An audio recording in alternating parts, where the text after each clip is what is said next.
Hello, hello, hello. Habari gani familia angu? Mimi ni Eli-Ben-Eli. Habari yako? Habari yako? Karibu, karibu, karibu nyumbani kwangu. My brothers and sisters, I again was pondering some of the same issues that I was thinking about yesterday, and I decided to go ahead and make a brief follow-up video. This video is going to be brief. Before I get into it though, let me ask you to please like this video, and if you have the time, take a moment and make a comment.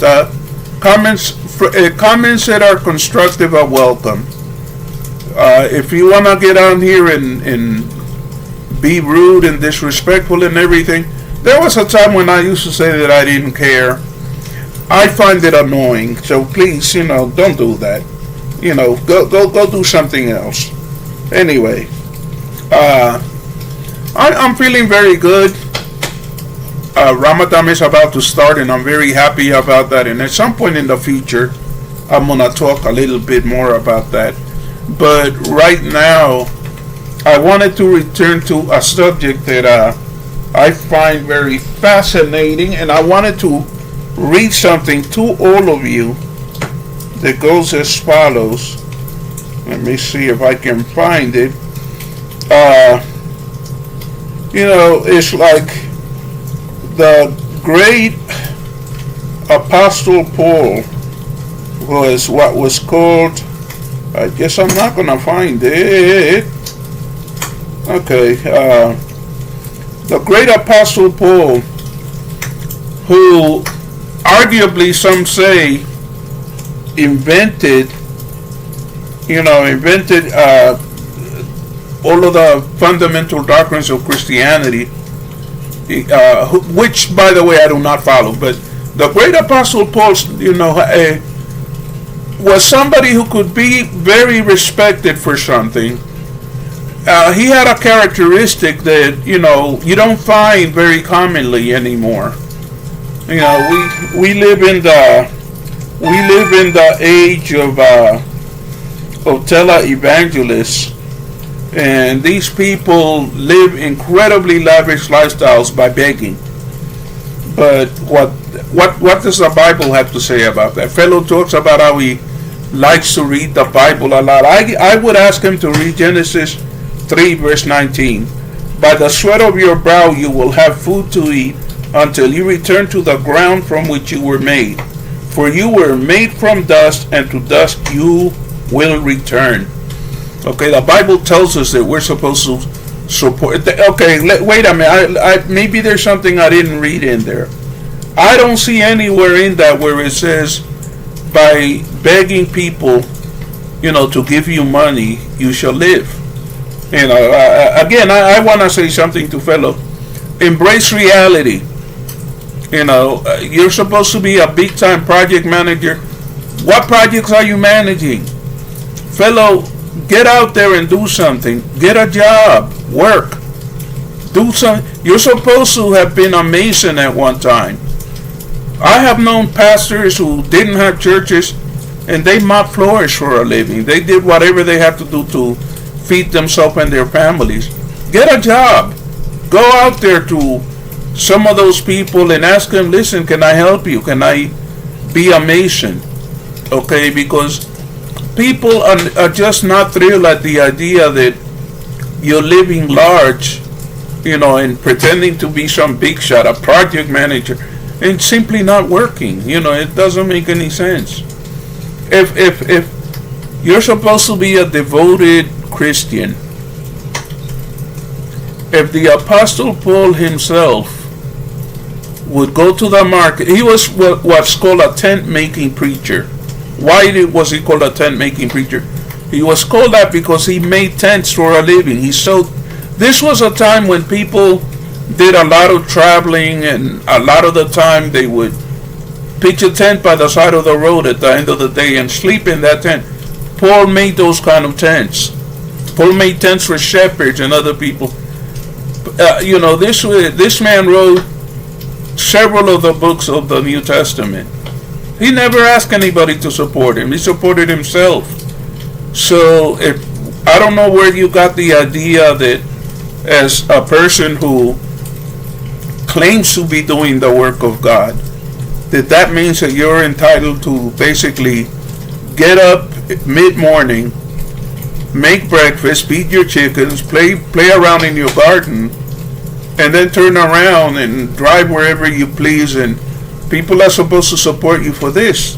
And a lot of the time you talk to people, like if you have achieved a great deal in your life, maybe to a certain extent you're competing with Mara, that the flowers on your ceiling and all of that, putting plasterboard instead of a regular ceiling like everybody else. That's stuff that Mara was doing. Mara has something close to 6 times, no, close to 100,000 times the subscribers that you have. Don't be competing with them. Get a job, work, be useful, okay? Do something with your life. And fellow, I also tell you this with love. Your ego is a little too big.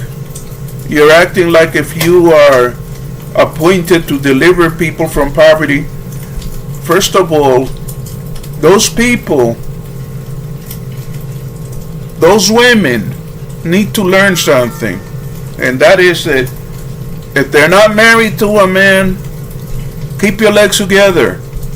Don't keep spreading your legs and having children by men who are not married to you, or men who are just using you for physical pleasure.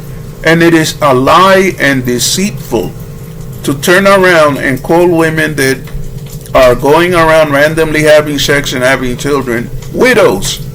A widow is a woman who goes through a marriage ceremony,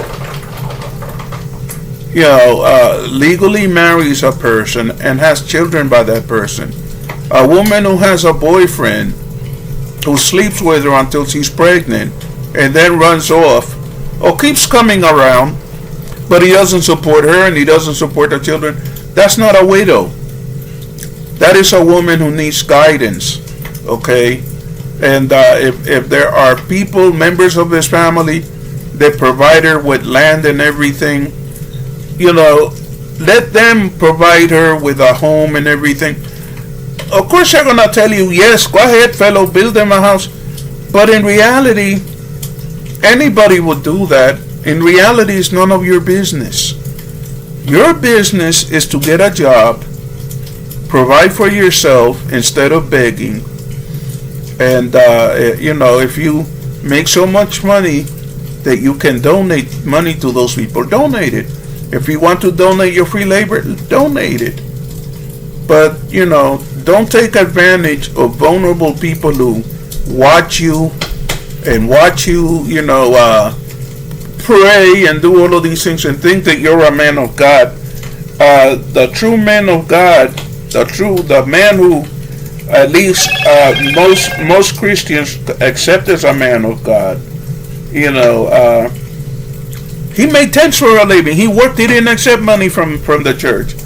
By the sweat of your brow you will have food to eat until you return to the ground from which you were made. For you were made from dust, and to dust you will return. God is not a God of contradiction. If he's telling you that you're supposed to work to support yourself, by what right do you think that you can just sit back and beg and that somehow you're doing God's work? No, you're doing. And by the way, I saw a video today in which you gave a list of all of the people that you helped, all of the people that you are doing this and that for. You forgot one name on that list, Fellow the Boy. Okay, you are benefiting from money that are donated to to those people. Okay, you are benefiting from it. You can deny it, but you are. And you are misleading people into thinking that they should be giving you money, which conceivably they shouldn't be giving you. They may have children, they may have grandchildren. Why are they giving you money? And everything that I'm saying goes for Maura, Mayugano, Diana Kemi, and all of those other people. It's like the culture of begging is not of God. Okay, I got a message from somebody. I don't know whether it's wise to mention his name because I don't want to involve him in any controversy, but someone was saying all of those people building houses in Niabohanse through, begging and everything, there's something wrong with that. Whatever happened to working for what you get in life? The last time I checked, when I look at fellow, he appears to be perfectly healthy. He appears to have 2 working hands. He appears to be able to walk. He's not disabled. He's not sick. Somebody one time said, fellow, you should go ahead and live with those people for a while because it'll make you understand what they're going through a little more. And he said, me? Live with those people? Are you too good to live with those people? Are you too good to do the work that the Masons do? Do you think that because you got a couple of years of education, you're too good to work with your hands? I'll tell you something as a man who spent years getting an education to practice a profession, which I practiced for a number of years. There's always a possibility that life can change. You become sick. You become unable to practice your profession. What are you going to do then? Don't be too good. There are men who are worth several $1 million that I know of who work with their hands. Okay? I have an electrician who has come to my home and made repairs. He has 4, 5, 6 men working for him. He always shows up at the jobs and helps. You show up at the job and you stand there giving people ordinary. Fellow, get a job, okay? You're in a lot of trouble and you're delusional. You're thinking that you can pull it off and that people are going to be continue sending you money. What if they don't? I'm going to tell you something that I said to somebody that I love dearly, and I'm going to say it to you.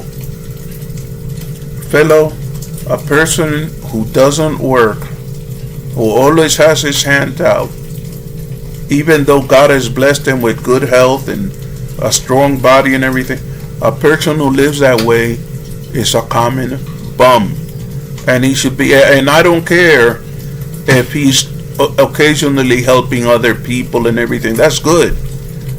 But your business, all of the reactors, like, which I hasten to say, I'm not a reactor. I'm not in their ranks.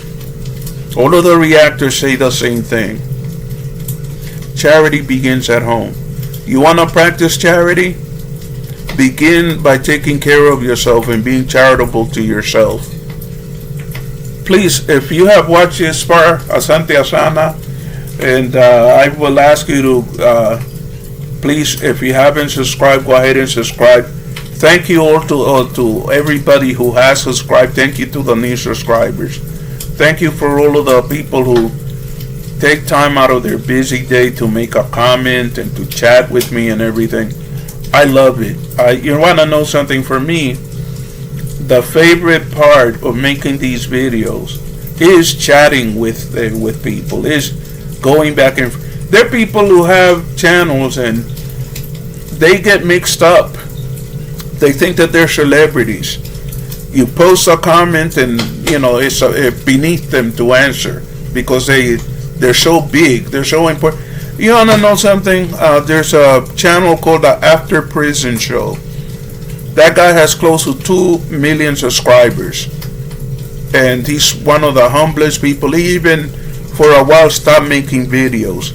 Some of you have a few thousand subscribers and you want to act like if you're a great grand pasha, capo, was that?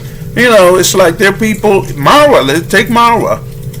There are people that have several times more subscribers than Marwa who behave humbly, who don't act like if they're celebrities and, the president, no.